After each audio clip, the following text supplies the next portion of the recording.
Bienvenidos a este nuevo video de la serie Geopolítica, Geoestrategia y Relaciones Internacionales. Y para, obviamente, una muy buena ocasión, en este caso una muy buena oportunidad, analizar una de las regiones de mayor importancia geoestratégica y geopolítica a nivel mundial, que es el Ártico, pero a su vez también una de las regiones que menos se ha estudiado y que de pronto menos discusiones o interés aparente despierta, al menos en el campo académico. Vamos a mirar, por lo tanto, en este corto video, cuáles son las consideraciones geopolíticas, cuáles son esos elementos que hacen del Ártico una región tan interesante y sobre todo cuáles potencias están disputando el control de esta región. Empecemos entonces por caracterizarla, justamente esta región. ¿En qué consiste el Ártico? Normalmente uno piensa que solamente estamos frente a una región de osos polares y pingüinos en algún momento, confundiéndolo un poco con la Antártida. Sin embargo, el Ártico es una región muy rica, es una masa que tiene componente tanto de tierra, en su mayor medida también es agua congelada, algunas islas, algunos territorios, que suman en total 16 millones de kilómetros cuadrados. Increíblemente, con una población de alrededor de 4 millones de personas. Uno no se imagina que en esas condiciones extremas de clima tuviera una población permanente, pero sí, una población de alrededor de 4 millones de personas. Y es una región compartida por países como Suecia, Noruega, Finlandia, Canadá, Estados Unidos, Rusia, Islandia, y tiene unas islas muy curiosas, muy interesantes de analizar desde el punto de vista geopolítico, que son las islas Svalbard, que también hacen parte de toda esta región. Estos territorios o estos estados componen el Ártico de manera directa o de manera indirecta. Ahorita lo vamos a ver justamente cuando hablemos del Consejo del Ártico. Pero es una región supremamente grande, 16 millones de kilómetros cuadrados. La ubican perfectamente como una de las regiones tal vez de mayor tamaño en el mundo, si la comparáramos con algún otro estado del sistema internacional, por ejemplo. Y tal vez lo más importante es su riqueza. Normalmente se puede pensar, sobre todo si seguimos estudios desde la OPEP o incluso desde algunas firmas multinacionales dedicadas a la explotación del petróleo, como la Exxon, por ejemplo, que allí se encuentra un tercio del petróleo mundial, de las reservas de petróleo mundial. Supongan ustedes un potencial petrolero tan grande en esta región. De inmediato la volvería supremamente interesante para cualquier potencia. Pero también podemos calcular la riqueza de minerales estratégicos y otro tipo de materiales estratégicos.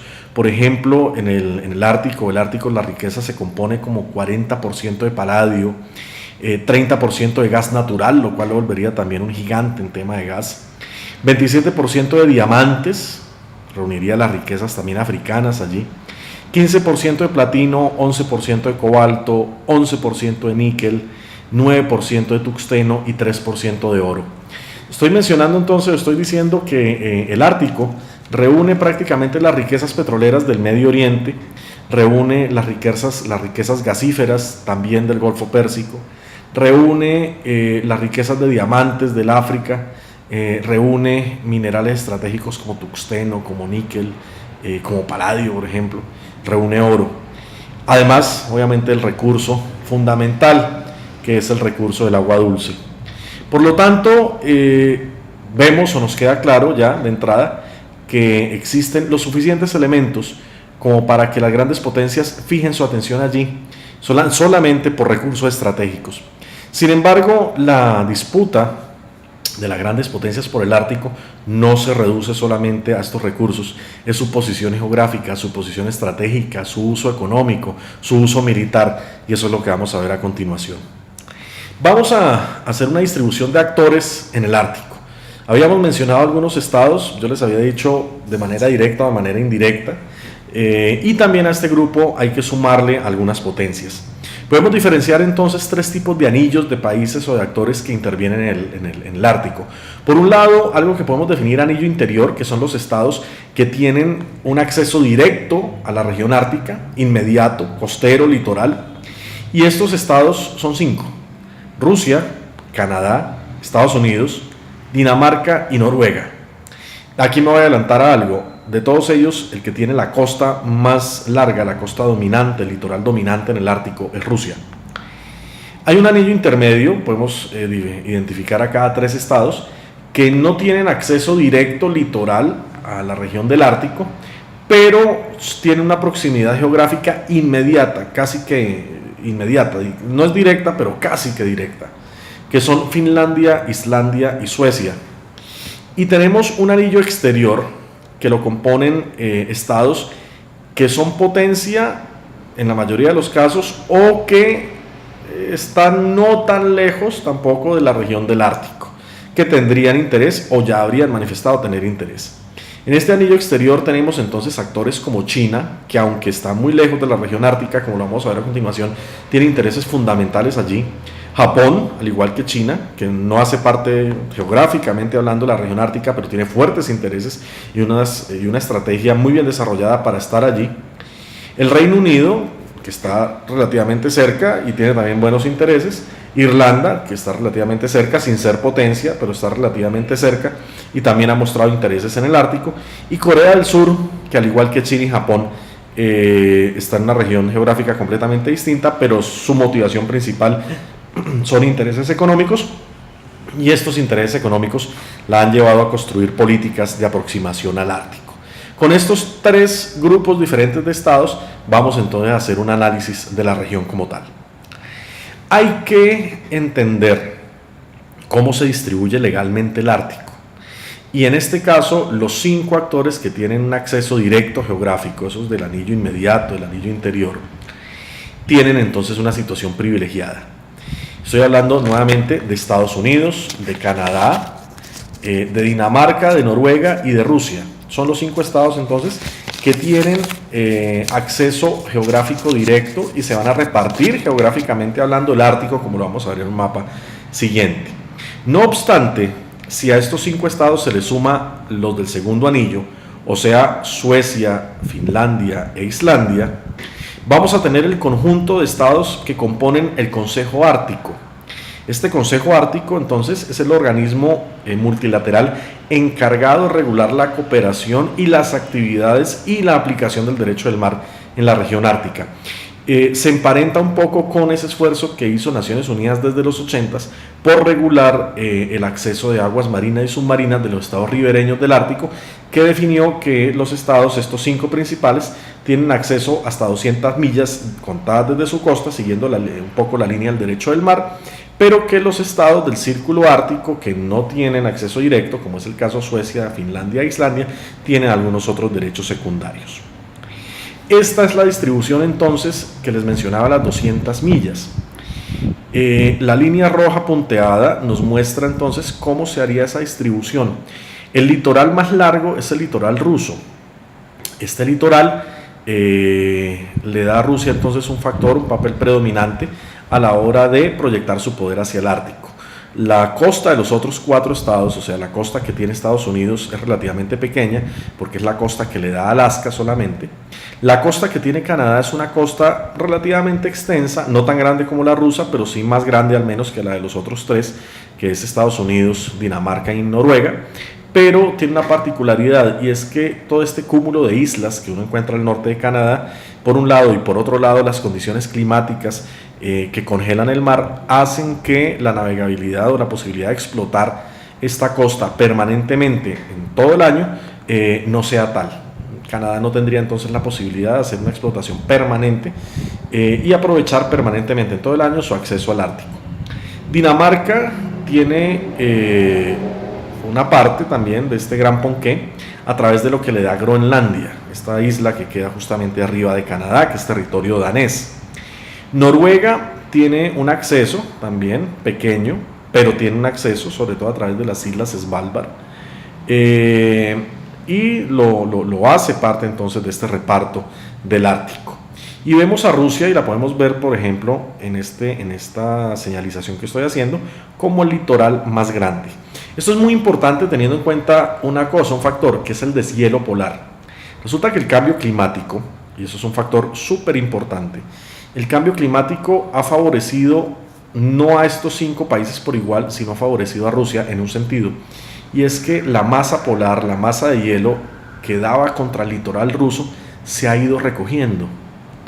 Esta masa de hielo que da contra el litoral canadiense también se ha recogido, pero durante periodos del año mantiene obviamente algunas masas polares que niegan la posibilidad de una navegación allí, al menos durante todo el año. Sin embargo, si vamos a mirar el lado ruso, este litoral está prácticamente despejado gracias al calentamiento global y permite una navegación rusa y permite entonces una proyección naval rusa allí donde antes no existía. Ahí Rusia sí puede sacar una buena ventaja entonces del acceso a su litoral. ¿Qué pasa con estas rutas y qué pasa con el deshielo polar? Hay un elemento que impacta fundamentalmente y es el tránsito marítimo. Son rutas que acortan fuertemente la distancia que un buque iría a recorrer yendo de occidente a oriente, ¿sí? La distancia recorrida, por ejemplo, si ustedes atraviesan el Pacífico o atraviesan el Atlántico más el Canal de Panamá o se meten a rodear África o se meten por el Océano Índico, cualquiera de esas rutas es mucho más larga que alguna de las rutas que atravesaría el Ártico. Si vamos a mirar lo que se denomina como la ruta norte, ¿sí? La Northern Sea Route, es la que domina justamente el litoral ruso. Es una ruta muy corta, bastante corta, mucho más corta incluso que la ruta que domina el continente americano, que es la Northwest Passage. Esta tendría que zigzaguear por todas estas islas canadienses y no está abierta todos los meses del año. Aquí el cambio climático ha sido un poco más benévolo. Por el lado ruso es bastante más corta y hoy tiene condiciones de navegabilidad prácticamente la totalidad de los meses del año. Por lo tanto, un buque que quiera ir de occidente a oriente, y vamos a mirar el puntero, pudiera utilizar esta ruta y no esta otra ruta, que es la usual, que es la actual, que sería mucho más larga. Ahorita las vamos a ver en un mapa mucho más claro. Que sea ruta más corta es fenomenal, porque hace más barata la operación marítima, disminuye costos y le da obviamente a Rusia un protagonismo a la hora de controlar los buques que pasarían por acá. Estoy diciendo casi que Rusia tendría la llave del comercio mundial. Los buques serían chinos, pero la llave y el pasaje sería ruso. Este escenario pudiera incluso cambiar y encontrar una ruta mucho más corta, yo no sé si para mejor o para peor, y es en el hipotético caso que el Ártico se diluya por completo, que el hielo se diluya por completo, una ruta que atraviese por toda la mitad del Ártico sería mucho más corta que cualquiera de las dos que ya están. Esto pues todavía no ha ocurrido, no sé si sea bueno o malo, pensaría que sea malo porque quiere decir que el Ártico dejó de existir, pero al menos para los intereses económicos globales sería una tercera ruta para abrirse. ¿Qué tanto recortan estas rutas la navegabilidad? Miren, si miramos este mapa de abajo de la izquierda, la ruta que pasa por Canadá es esta que está aquí en verde. Es una ruta que mide alrededor de 13.500 kilómetros en su extensión para conectar Occidente con Oriente, para conectar Europa con el extremo lejano Oriente, con Corea del Sur y con China. La otra ruta, la ruta que normalmente se emplea por el Atlántico y el Pacífico, es atravesar el Atlántico, cruzar el Canal de Panamá, atravesar el Pacífico y llegar. Es una ruta de 24.000 kilómetros. Comparen ustedes entonces 13.500 contra 24.000 kilómetros, prácticamente la mitad. Aquí estamos diciendo que esta ruta del norte de Canadá prácticamente reduce a la mitad tiempos y costos, si la comparamos con la ruta tradicional.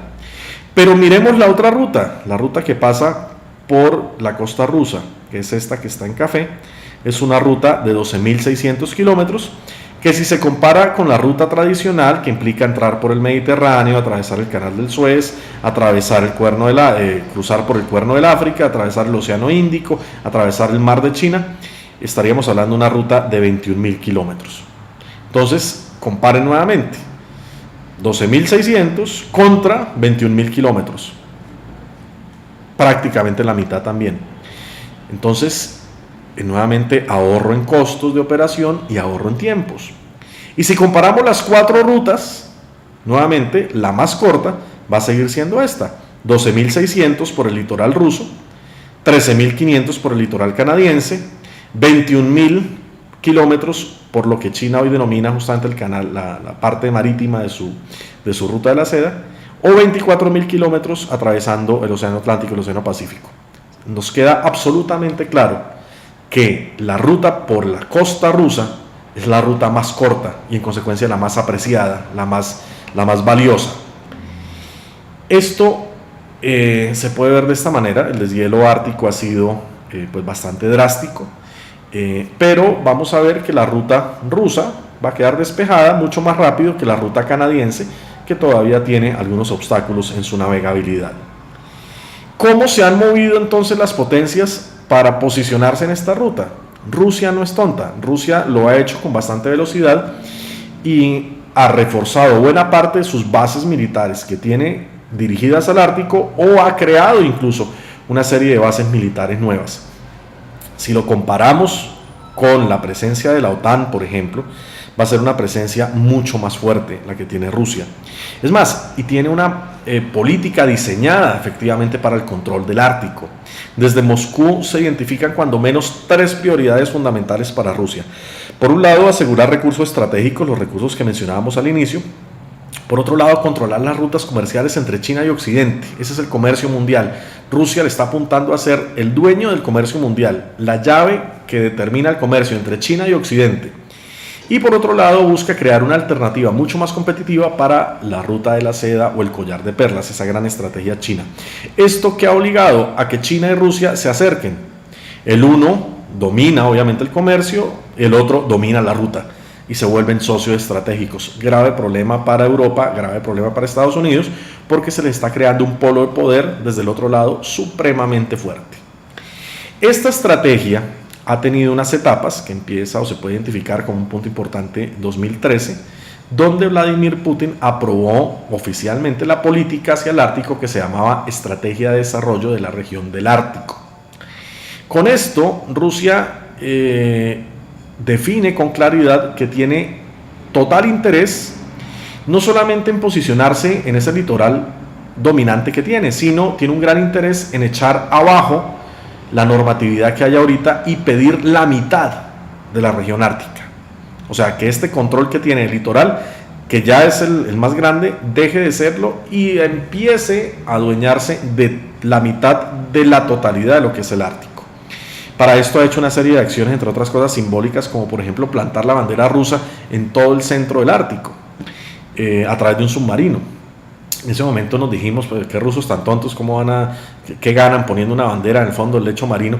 No son tan tontos, realmente se trata de pequeños pasos que le apuntaban al mismo norte. Tratar de decir, el Ártico es mío, eso es lo que plantean básicamente los rusos. Las 3 etapas, entonces, algunas de ellas ya ejecutadas, otras en ejecución, arrancaban entonces un proceso que se identificaba desde el 2008. Entre el 2008 y el 2010 la primera etapa, que es tratar de posicionarse con estas bases militares en el litoral que ya le corresponde y aspirar, empezar a protestar frente a las autoridades del derecho del mar y las Naciones Unidas, la delimitación del Ártico. La segunda etapa, que ya también se desarrolló, que es una etapa que se transcurrió entre el 2011 y el 2015, es toda la armazón legal para que Rusia intentara definir una nueva frontera en el Ártico, como les decía, adueñándose de la mitad de la región ártica y sobre todo diseñando estrategias para exploración de nuevos yacimientos, recursos naturales y explotación de los que ya tiene. Vale la pena decirlo que ya le dio resultados. Cuando fue la crisis de Crimea, Estados Unidos intentó sancionar a Rusia, pero Rusia en ese momento dice, mire, voy a hacer público unos grandes yacimientos de petróleo que tengo en el Ártico, y en esta explotación hay empresas estadounidenses. Entonces, si me sanciona a mí, pues de carambola está sancionando a sus propias empresas. Por lo tanto, ya le está dando resultados esta segunda etapa en esta estrategia ártica rusa. Y una tercera etapa que está en curso es la etapa tal vez de más reto. Implica que Rusia está operando fuera de fronteras y está haciendo exploración y explotación en esa región del Ártico que Rusia está aspirando, como les digo, y que es la mitad prácticamente de la región ártica. Ha movilizado su poder militar, ha posicionado sus tropas, ha fortalecido sus bases. De hecho, ha creado 6 bases nuevas, ha dispuesto 4 nuevas brigadas para la región Ártico, ha creado 14 aeropuertos nuevos, ha creado 16 aeropuertos nuevos, ha ampliado su flota de rompehielos y ha diseñado todo un sistema de armas de última tecnología como los sistemas antiaéreos S-400 para defender de una vez la región ártica de posibles competidores. Entonces, ¿qué está haciendo Rusia? Se está posicionando militarmente y está previendo ya la llegada de competidores y está creando las condiciones militares para que el futuro sea favorable a ellos en la región ártica. La flota rusa también se ha fortalecido y ha dispuesto buena parte de sus unidades principales para que tengan incidencia sobre la región ártica, sobre todo por el crucero de batalla Pyotr Veliki, por ejemplo, todos recordamos este crucero Pedro el Grande o el portaaviones ruso, el almirante Kuznetsov, patrullando justamente la región ártica. Estados Unidos, por su lado, ha intentado responder al reto ruso, sobre todo creando, o más bien destinando para la región ártica desde el 2002 un comando unificado más, el Comando del Norte, el US NORDCOM. Sin embargo, la presencia de la OTAN y la presencia de Estados Unidos como tal no es tan fuerte ni es tan sólida como la que ha diseñado o ha dispuesto Rusia como tal. Aquí estamos entonces proponiendo algo claro como conclusión preliminar. El Ártico es una región que tiene la mayor parte de los recursos estratégicos a nivel global, que el deshielo, sin embargo, el deshielo y el cambio climático han potenciado el interés del Ártico. Hoy el Ártico no interesa solamente por esos recursos estratégicos, interesa sobre todo por tema de navegabilidad, por esa ruta supremamente corta que bajaría a la mitad los tiempos y los gastos de operación marítimos entre Occidente y Oriente, que hace a Rusia protagonista, porque es la ruta que está sobre su costa, que encuentra eco en Rusia, y entonces vemos una política exterior, una política rusa diseñada hacia la proyección en el Ártico, con incluso un componente militar muy fuerte, y vemos que este interés en el Ártico, esta importancia del Ártico, acerca a Rusia con China. Esto también implica el interés chino por ampliar su flota de rompehielos, por ejemplo, también una serie de acuerdos entre Rusia y China en lo energético que le abren las puertas a otros acuerdos donde China va a poder acceder entonces a la región ártica. Aquí la pregunta que queda y el gran reto que queda es: ¿y Estados Unidos qué va a hacer? Finalmente se trata de regiones estratégicas donde tendría que echar mano a la OTAN y a los otros tres países que componen de manera directa la región ártica, que en buena medida pues todos ellos son socios de la OTAN, para fortalecer allí su presencia. Si no lo hace, vamos a tener en el futuro el comercio mundial navegando por el Ártico y Rusia y China como protagonistas de él. Muchísimas gracias.